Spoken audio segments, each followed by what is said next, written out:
देश के number 1 terrorist या देश का सबसे बड़ा दुश्मन जो जिसको लाना चाहिए एजेंसीज को, वो आज राहुल गांधी है।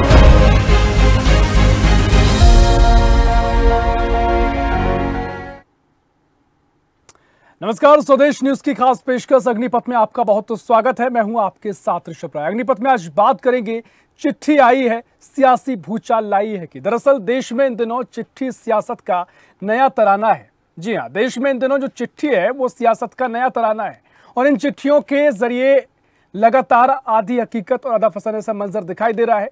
मंगलवार को कांग्रेस अध्यक्ष ने पीएम मोदी को एक पत्र भेजा और उस पत्र का जवाब बीजेपी अध्यक्ष जेपी नड्डा ने दिया है और जवाब भी इतना तल्ख कि पूरी कांग्रेस ही हिल गई है।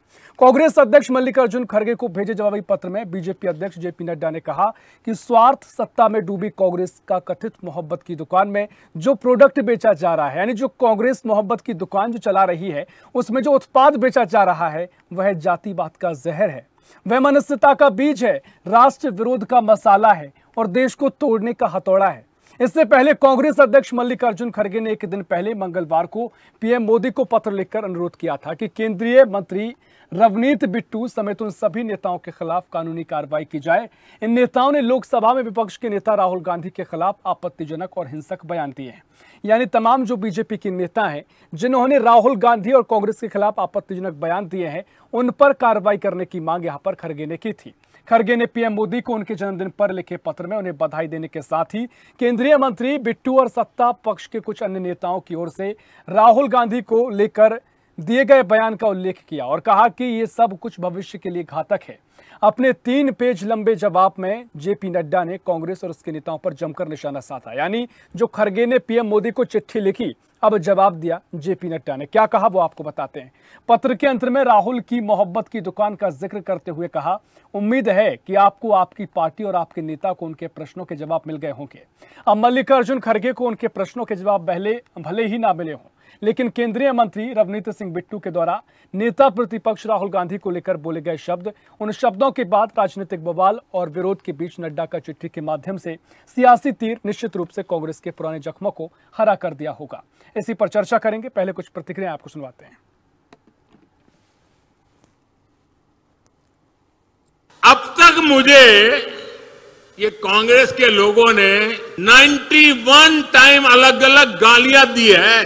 आपको मालूम है, पिछले चुनाव में चौकीदार चोर चलाया, फिर आगे बढ़ गए मोदी चोर चलाया, फिर पूरा ओबीसी समाज चोर है चलाया और अभी तो चुनाव की शुरुआत हुई कर्नाटका में और मेरे लिंगायत भाइयों बहनों को भी चोर कहने की हिम्मत कर दी। ये गाली का जवाब, इनके सम्मान पर जो चोट पहुंची है उसका जवाब वोट से दिया जाएगा।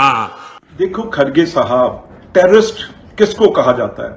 जो टेररिस्ट की बात एंडोर्स करे, जो टेररिज्म को प्रमोट करे। अब भी राहुल जी पन्नू वाली बात बोल रहे हैं, पन्नू जी राहुल वाली बात बोल रहे हैं, तो इसमें फर्क कहां रह जाता है?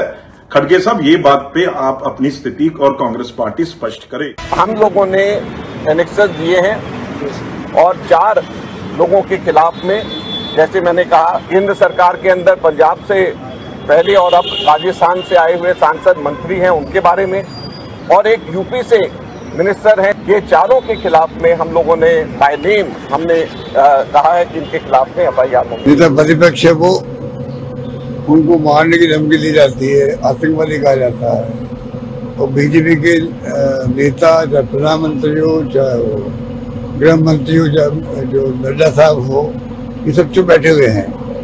तो खड़गे साहब ने पत्र लिखा, वो सोच समझ के लिखा। एक है रवनीत सिंह बिट्टू जो कांग्रेस पार्टी में थे, वो जो पहले लीडर भी है वो कांग्रेस से बीजेपी में आए हैं। वो कहते हैं ये आतंकवादी हैं, भूल जाते हैं रवनीत बिट्टू के आतंकवादी की ही वजह से उनकी दादी हो या उनके फादर हो वो शहीद हुए हैं।